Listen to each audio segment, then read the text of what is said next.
It is hard to imagine the seas, the largest mass of water that covers 3/4 of the earth, suddenly begin to froth and boil.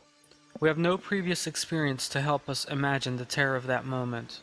We can picture it to some extent, perhaps by pushing the bounds of our imaginations.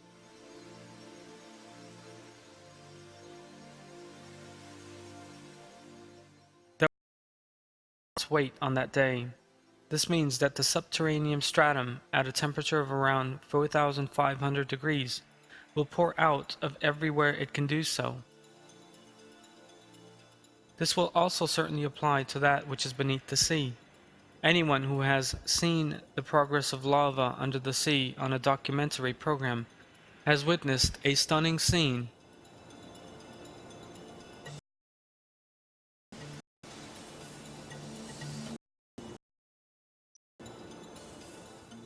Yet the scene that will emerge on the Day of Judgment will be far different, far more wide-ranging, and far more terrifying.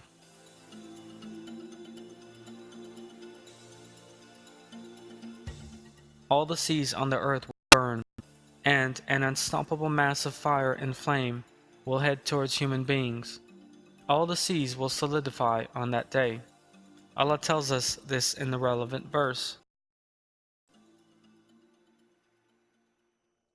I seek refuge in Allah from the accursed Satan.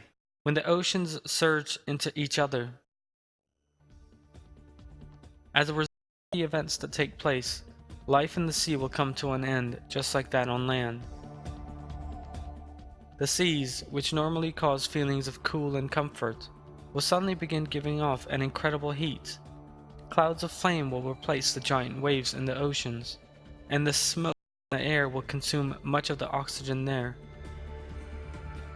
The picture of the boundless seas burning and bubbling fiercely will prevail over much of the world, and bring many catastrophes with it.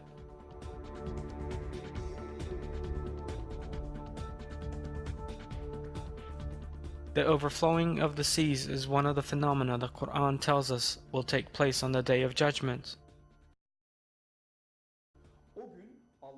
By the will of Allah, disasters in the sea will be added to those on land on the Day of Judgment.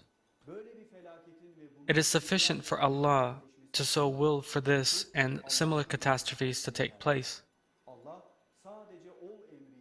Allah is mighty enough to destroy all the life forms He created on earth from nothing by just telling them to be. The probable causes that will bring all this about are merely reminders for us, a means of drawing close to Allah and fearing His wrath. The way these events will take place and what their causes will be is known only in the sight of Allah. There may be no direct cause, and the Day of Judgment may begin suddenly in all its manifestations. Some instances that may well take place are to do with the overflowing of the sea. It is a known fact that when an earthquake occurs underneath the sea, giant waves form on the surface. The waves that spread from the epicenter head rapidly for the shore at surface speeds of up to 750 kilometers per hour.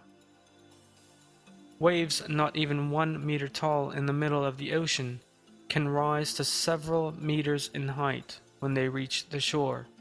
A similar wave following the Indonesian earthquake led to the deaths of hundreds of thousands of people.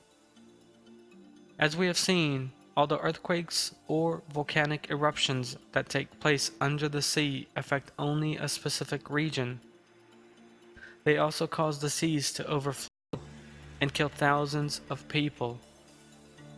Yet on the Day of Judgment, in the same way that nothing will be left standing above the ground, so nothing will be left unshaken beneath the sea.